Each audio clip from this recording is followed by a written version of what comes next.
With a prominent focus on women in wrestling, our Wrestling Gal podcast showcases a unique perspective in and outside the world of professional wrestling, sharing insight, interviews, and discussions with special guests and me, your host, Ella J. Now let's chat.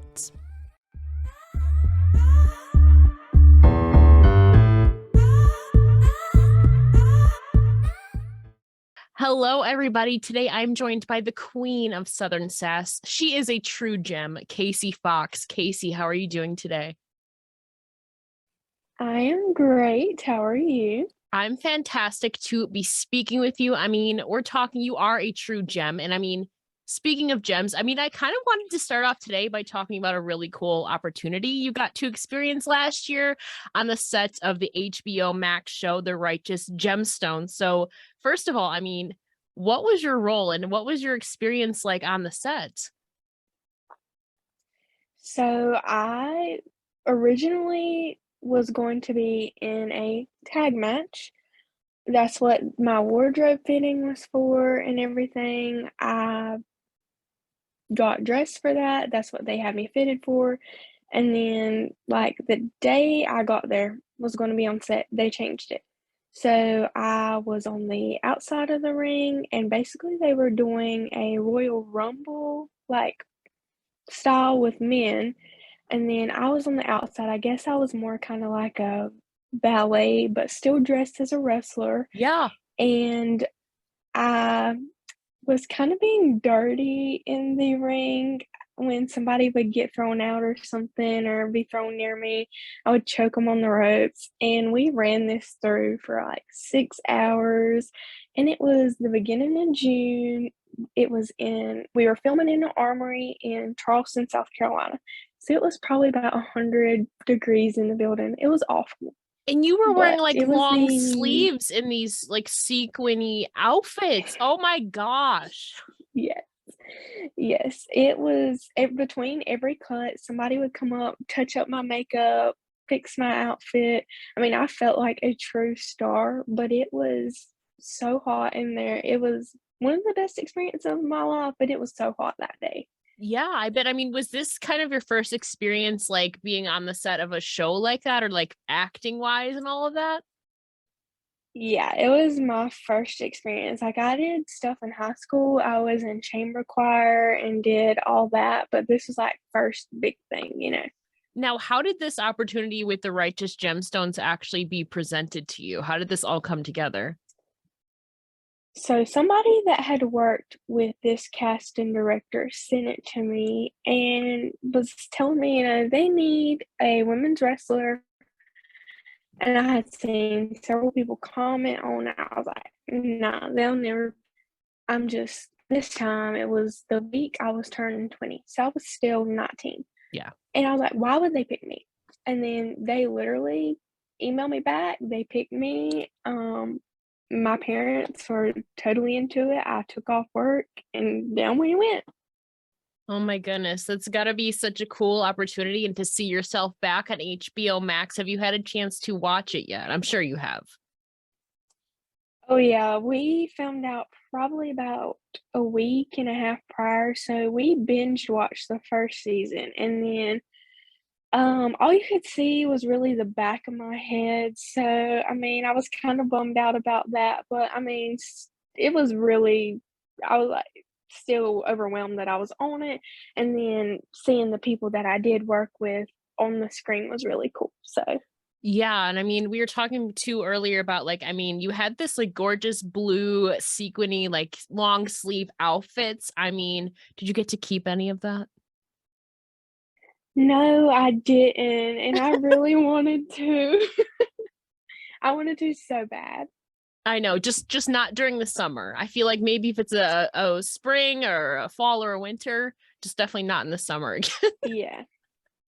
Yeah, I would so wear that though. That fits me to a T, Mhm. but I would have worn it. And the girl that I did actually was my tag partner. Mhm. We had never met, Oh, really? and she only lives 30 minutes away from me, actually. Oh, wow. So, See, it was meant to be. It was meant to be. And yeah. You've had and some go I ahead, go love ahead. her. Yeah. No, It's and I love her, and we keep up now and everything. So I mean, you've had plenty of cool opportunities too, obviously, in the show. And I mean, earlier this year, you also had this really cool opportunity to wrestle the current AEW Women's World Champion Thunder Rosa on Dark. So, do you have any takeaways from that match in particular, or just your time in All Elite Wrestling as a whole? oh, yes, that was probably the best thing that has ever happened in my wrestling career so far. I took a lot away from that match. I think I learned a lot about myself. Just, I'm never a person that is super confident in my wrestling just because I was raised very humble and I will never overpower myself just because I wasn't raised that way. And I think that I got that opportunity. I learned that I should be more proud of myself being at such a young age that like I've done something, and it was really a great opportunity being able to wrestle her. And then, just a few months later, she became the champion. So I was like, wow, she really is a big deal in this company. I mean, I knew that already, but then looking back, I was to be able to wrestle her in hindsight. And being there was just an experience because I'm sitting there waiting to check in and I'm looking around and all these wrestlers are coming in that are people that I watched as a child. Like Yeah. CM Punk walks in and I'm like, I text my parents, I'm like, CM Punk just looked at me and said good morning. And I mean, I loved him as a kid. So, and I talked to so many people that were there because that's just me. Like, I'm going to Mhm. talk to everybody, and I networked a lot, and I made some friends. So it was a great opportunity. I feel like too, I mean, growing up, CM Punk was huge in my childhood as well. I'm only like 2 years older than you, so we grew up basically in the same Yeah, era and all of that. yeah, I mean, Punk was huge in me growing up, and now it's so strange to see a lot of them like all in one place in All Elite Wrestling. It's really cool, and to be able to experience that kind of firsthand yeah. has to be so surreal for you. It really is, and it kinda circles back, like you were saying, because people that were big then are kinda on top again. Mhm. So it's cool to see that. It's a lot of nostalgia too. And I mean, we were mentioning Thunder Rosa too, who's obviously a huge face in the women's wrestling landscape. And I know you were a huge fan of other faces like Michelle McCool, AJ Lee, and Paige growing up, much like myself. So can you tell me more about Yes. what captivated you in particular about those three? I know especially Michelle reigns really close to your heart. Yes, she does. So how I got into wrestling was my mom's best friend had a pet store. Yeah, in the attic. And yes, she did. So we were playing video games one day, and I remember Ashley Massaro and Michelle McCool were the two that stood out to me. And I was like, I always wanted to play as them. But my friend always wanted to be Ashley Massaro. And I was like, okay, well, I'll be Michelle McCool. And my middle name's Michelle.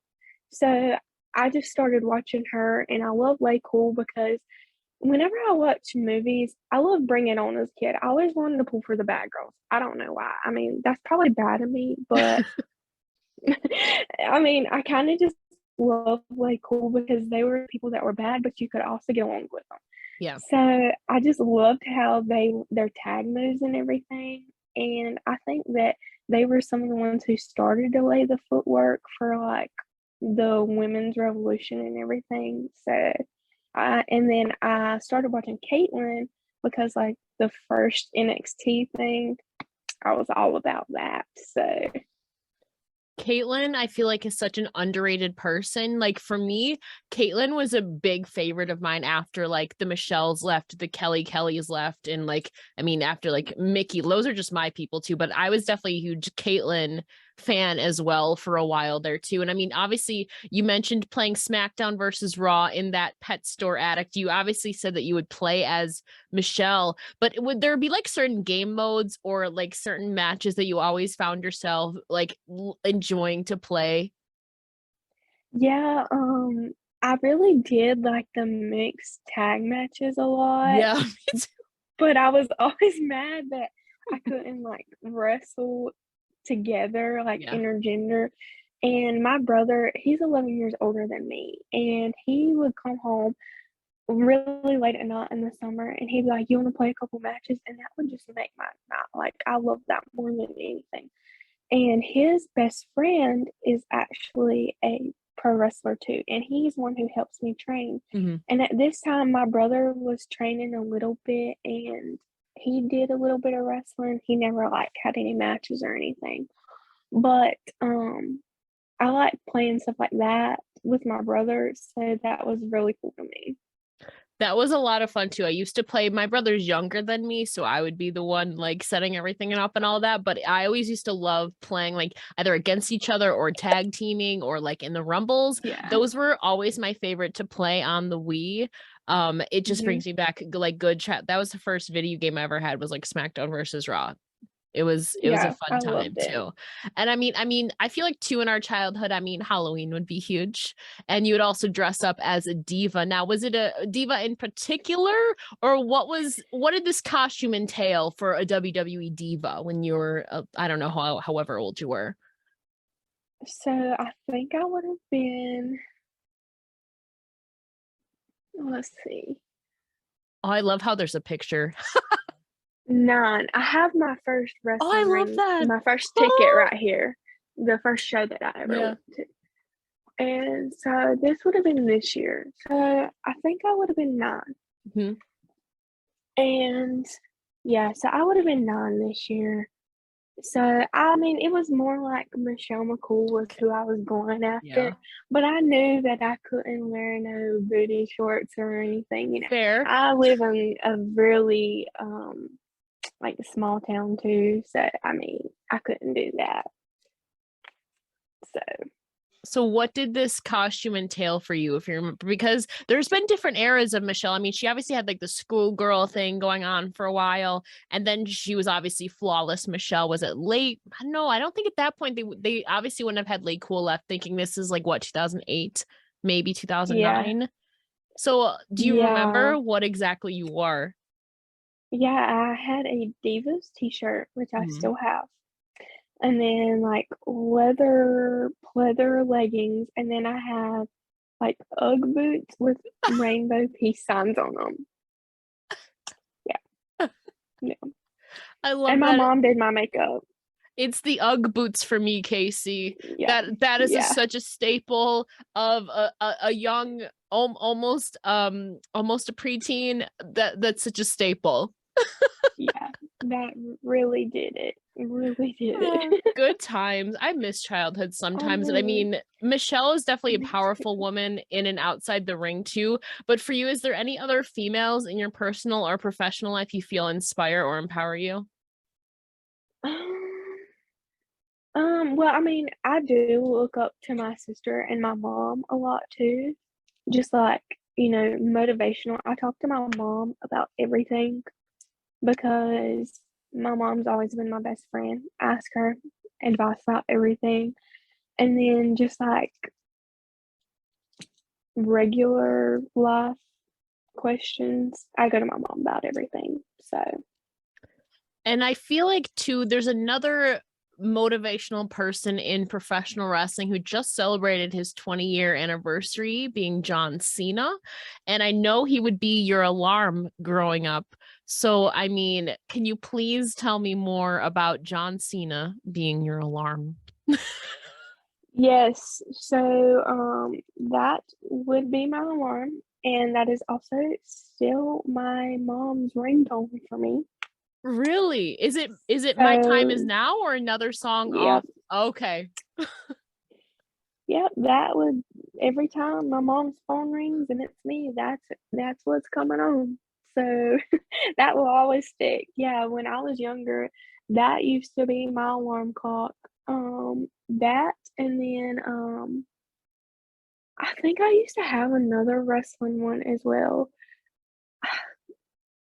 I don't I never had it as my alarm, but I remember on my MP3 player, I used to sit and listen to We Are One, the Nexus thing, like, on repeat. I do remember that. I'm singing that Yeah, in my head right now. yeah. I listen to that on repeat, and I still dig out my MP3 player every once in a while, and I'm just like, I still have all these Mhm. WWE themes. I'm like, wow, this was my life. I couldn't even tell you where mine is. I have my old iPod that is like forever dead, but that's like the closest thing I have. I don't know where my old MP3 player is, and it's such a shame, man. That was good Yeah. times. Mm. Yes, it was. And you can probably tell I have a poster of me. I was obsessed with the Jonas Brothers as a Oh, I child. know. Still am. I've seen them one, I've two, seen them three twice. times Okay. in the last. I've seen them four times total, but I've seen them three times since 2019. So I was going to yeah. bring this up later, but we'll just talk about them now. I saw them last year for the second time. The first time was just Joe Yes. and Nick because I think Kevin was having his baby, so it was just Joe and Nick doing their thing for a while. This is like 2013. This is a long time ago. And Yeah. then I saw them last year too. And you've also gotten to see Avril Lavigne, which I'm super jealous about. So, I mean, tell me more about your concert experiences, obviously with the Jonas Brothers and then Avril, because Yeah. I'm living through you. So that was the first time that I ever saw the Jonas Brothers. It was the Jonas Brothers, I believe Demi Lovato and Avril. So I was like 8. I don't really remember a whole Mhm. lot about that. My sister probably remembers it more because she was older. That was my first concert and just didn't stop there. And then for my senior graduation, high school graduation slash birthday, me and my sister both got tickets to see the Jonas Brothers. We had also bought tickets for the Happiness Begins tour. So we went to see them in Raleigh and Charlotte that year. And then we went to see them last October. So we've Yeah. seen them I a was I lot. was on that last tour too. I saw them last September. They were where I was in upstate New York. It brought me back. Mhm. Obviously they had their new Yeah. stuff, but it had been 8 years since I had seen them. So obviously and then they did their own solo projects and their own all that stuff, but Mhm. it was cool to see them come back together. It really was. Yeah, I'm really waiting on them to release new music though, because they haven't really dropped much since The Happiness Begins. So, Yeah, I mean, you have a point. And I mean, I don't think we've gotten singles from any of them either, like as a mm-mm, singles artist. I don't know. Hopefully there's something on the horizon because I I mean, hope so. I hope so too. But I mean, I know too, like Carolina Rebellion, the rock festival is huge for you too. I don't think I've Yes. ever been to a rock festival, to be honest with you. So I mean, what has your experiences been like overall at Carolina Rebellion and like the overall vibe of the festival? Yeah, so I went for the first time when I was in 7th grade. I was 12. And then I went again when I was in 9th grade. And they actually don't do it anymore. It discontinued and then become Epicenter. And they haven't done it. They were supposed to do it in 2020 and then they canceled it. But this is probably where I started like finding out who I was as a person. My brother was really into this music and everything, and I I have a very broad music taste. I like So do I. Poppy and Death Punch and Shinedown, like, those were some of my top 2, and then, Kid Rock, I saw him there, and I've also saw him outside of there as well, but I had such a great time at those. It was, a lot as a 12-year-old. I saw some things that I had never saw, but, Yeah. my mom, I was with a group of adults, so that's why she let me go. But it was very interesting. Crowd surfers galore, and I was small at the time, but I really love every moment of that. That's something that I look back at my memories a lot. And Rob Zombie, he like came down the middle when I had went my first time and reached and grabbed my hand, and I was like, "Oh my god, oh my god," because I that was incredible. And we have a similar festival that's going to be in Virginia this year, and I really wanna go, but my brother, he has 2 kids of his own, and then he also has 2 of his nieces now. So I don't know if I'm gonna get to go, but I'm really hoping maybe there's a small chance. Have they Yeah. revealed the lineup at all for that yet? Yes, Jelly Roll is, like, the main one that I really wanna see there, and then Slipknot's gonna be there. There's several, like, really good ones. Mm. Seems like fun. Concerts are always like a great way. I'm such like a concert junkie, and like not having them for like a year and a half. Like, I did one virtual concert, and I will say, I mean, it was pretty cool, but but it's not the same, you know? Yeah. I'm sure that's a very different Yeah. experience considering what you want, you know? Yeah. I mean, it was definitely something that like I'll never forget, but like now being able to see music again, I think I've been to 3 concerts since they've been Mhm. coming back, and the Jonas Brothers obviously being one of them. And I mean, it's summertime, it's concert season.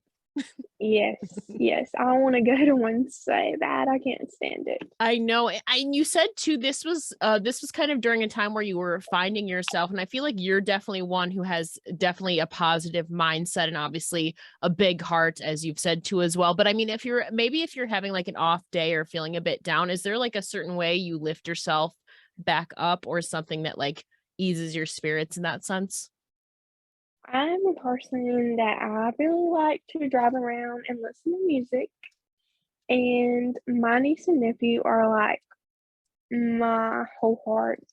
They get on my last nerves a lot of times, but I will call them if I can't go see them, or I will go see them because, like anybody else, I do struggle with my mental health sometimes. But they really are sunshines to my world because my nephew was born when I was in 6th grade, and then my niece was born when I was in 8th grade. So they're just my niece is so sweet. She loves to come watch me wrestle. I wrestled in my hometown a couple weeks ago, and she loves it. She was making a little character that looked like me when I was wrestling. I mean, she's just incredible. So, I know. And I mean, you're definitely one who strives to be a positive role model, especially for the little kids and the little girls. So, yes. I mean, obviously, you mentioned your niece and your nephew, but is there any other special moments or encounters you've had with fans at shows or just in general that look up to you? That's a yes. You're not a yes. Yes, there is, one of the guys who trained me, he has a little boy, and his name is Landon. When I first started training, I think he was about 3, 4. I'm his girlfriend, and I will probably be his girlfriend till I die.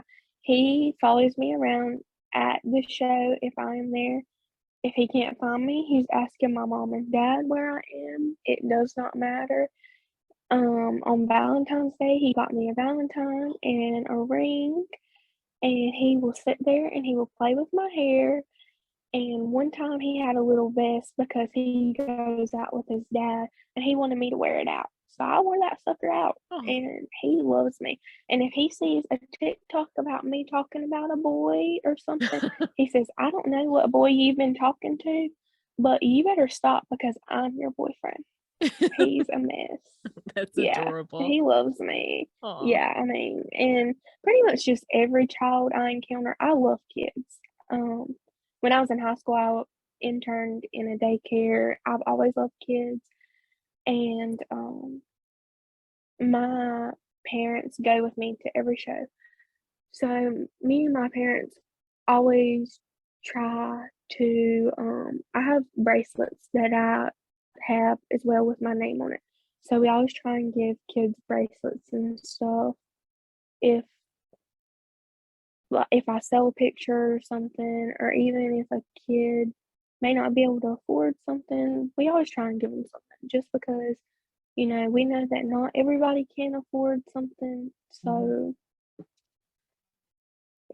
And I feel like that has to relate with your field of studies. Now, have you already completed your human services degree, or are you still in college before I move on? So I have an associate's degree in Yes. human services. Yes. Okay. So now, I mean, obviously this correlates to, I mean, you seem to be great with kids and you obviously have a big heart, but like, I mean, what sparked your interest or passion for, I mean, human services in particular, do you think? Well, I could never decide what I wanted to go to school for, Fair. and I still don't know what I wanna do with my life. I hope it leads down to wrestling, but, I love kids. I did a nursing program in high school, and human services was something that kinda entailed all that where I could go work somewhere with it. Um, so it kinda just wraps it all up, just giving back to people. So, And yeah, you seem like even just talking with you today, you're definitely a positive person with a big heart and all of that. And I mean, outside of pro wrestling too, I mean, you used to play softball as well. I did too. I mhm. played for 10, 11 years. What exact position did you play? I was primarily shortstop, but I did pitch some, was not the best, but I love playing shortstop, so So did I. So do you have any I feel like any athlete maybe has like a superstition or like a pre-match routine or whatever they did. Did you have any like pre-match rituals or superstitions or any of that stuff? Like what would your routine be like prepping for a game? um, for a game, I would always have my headphones in when I was going to play softball. Now, right before I'm about to go out of the curtain, I always pray. That's something I always do now. I'm always praying. I'm like, "Please protect me. Please let me be okay." I'm always super nervous. I'm like, "Just please let me have a good match." That's something I always do now. So, And I mean, growing up yeah. too, did you take part in any other activities besides softball too? Um, as I got older, I was really involved in beta club. So, I kinda well, I played volleyball 1 year, but that we didn't have a lot of it, like, recreational. I played volleyball 1 year, and then I got really involved in beta club my ninth grade year, and I was a class representative every year. I was really into community service and all of that, and then my senior year, I was the president of beta club. Kinda makes me sound nerdy, but yes. I mean, you're a leader. You seem like a natural born leader and all of that. I mean, that's good too for like college on like a resume and all that stuff going in. Yeah. So like I get it. I did a bunch in high school too. Some of it just for like the college stuff. But I mean too, I mean you have a great vibe overall and translating that over into your role as the Queen of Southern Sass. You have this one signature pose that you do with I don't know if it's necessarily holding up the number one, but you're holding up your index finger that looks like to be the number one. So is there any particular reason or story behind this pose for you? I really don't know. I just kind of was figuring out what I needed to do. I played around with it a long time trying to figure out what I needed to do to come out of the ring. And one day I was just like, okay, I think that one's gonna work. Mhm. And I messed around with it for a long time, and it's something that I haven't seen a lot of people do. No. A lot of people, blow kisses and stuff, and my cousin takes pictures of me, and she had taken a picture of me, and I was like, "I think that one's gonna work." So, I feel like yeah, like now that you say not a lot of people do like this, and I feel like it's a constant theme in a lot of your promo shots and all of that. So I was just very curious. And sometimes things just happen naturally like that. You just roll with it. yep, that's kinda what happened. Fair enough. And I mean, your ensemble too, it obviously encapsulates this amazing ring gear you have too as well. I'm a big fan of all of your ring gears. Do you have any particular stories or inspiration behind your most recent set? So, I kinda go with, like, a mix between hippie and then, like, cowgirl Yeah. because that's kinda me as a person. Like, hippie, southern, and then like I my trainer actually started calling me Southern Sass, and then I was like, okay, I'm gonna roll with that. I just need to up who I am in the ring and go with that. So my gear designer, I came up with the fringe and everything, and tie-dye is something that I do all the time. Yeah. Like, if you see me in public, I wear tie-dye all the time. That's just me as a person. And then, the one that I have right now is red, white, and blue, and I just wanted that because of, like, the America thing, you know? And then I usually try to wear bright colors because a lot of people wear dark colors, Yeah. and I wanna stand out. Like, I want to look different. I want people looking at me and saying, "Oh, you know, that's different." Not a lot of people wear something like that, so I'm curious from your perspective too. Who do you think has the best ring gear game or aesthetic in pro wrestling today? Like, I feel like obviously there's so many wrestlers out there, and you have to at least appreciate or admire, I feel like, at least one person's set. So who comes to mind when like a strong ring gear game? um, let's see. I really like, I look at a lot of people's, but, Athena, I like her gear, and then, who else? I literally say people's gear and just look at it, and I'm trying to think, um, I also like Chris Statlander's gear, and Mhm. then Ruby Soho's Ruby's is not my style, but Yeah. I think it's very unique, so I do like hers. And who else? Hmm,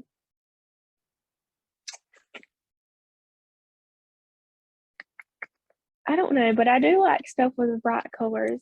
So that's not something you see a lot, but I do like people who do different things, you know? Yeah, I mean, Ruby, I don't know how to explain it. Like, it's kind of this one, like, it's half, I think I'm thinking of it where half of it is like one half of a pant, and then the other one is the full length, which I don't Yeah, see I like anyone that. doing. Athena came out with these like mechanical wings a few weeks ago. That was super cool. And now, Chris is transformed from this alien to more than a woman. I mean, her hair itself, too, makes her stand out alone. So, I mean, those are Yeah. definitely three people I appreciate as well. Like, and I'm excited to see what Athena comes out with next. I mean, she had the wings a couple weeks ago. I'm excited to see what she has next on the horizon for herself. Mhm. Also, Alexa Bliss, she's one of my Oh, favorite wrestlers. I've always loved her gear because I love how she usually does, like, the cross neck here. I've just always loved her gear as well, so same, same. I mean, even as the goddess, and then I mean, even as kind of this Firefly Funhouse twisted bliss she had going mhm. on, she's always had a strong ring gear game, like no matter what character Yeah. she was doing. And Yeah, I agree, and then it's just so unique how she comes up with different stuff. I absolutely agree. And before I let you go, looking towards the future, what are some of your personal or professional goals you'd like to accomplish in the next couple of years? I really would like to work with AEW again. That's something that I really hope happens. I'm trying to look for that into my future, manifesting that. Um, I just hope that I will continue to grow as a wrestler and a person and just see what happens. You know, I'm also trying to just be more motivational to other people, and I hope that I'll continue to inspire whoever, especially young people. So I hope that I continue to do that. I definitely think you're on your way to do that. You have such a positive presence in and outside of the ring, and I've had so much fun chatting with you today. And before I let you go, can you please tell the listeners where they can find you on all your social medias? Yes. So my tag for Instagram and Facebook is Kasey Fox Wrestling, and then my Twitter is Kasey Fox 99. So you can find me there. What a glorious year the 90s were. 90s babies. Late 90s babies, I should say. We still count. We still count as a 90s kid, but yeah, it's been such a pleasure chatting with you today. Thank you so much. Yes, thank you.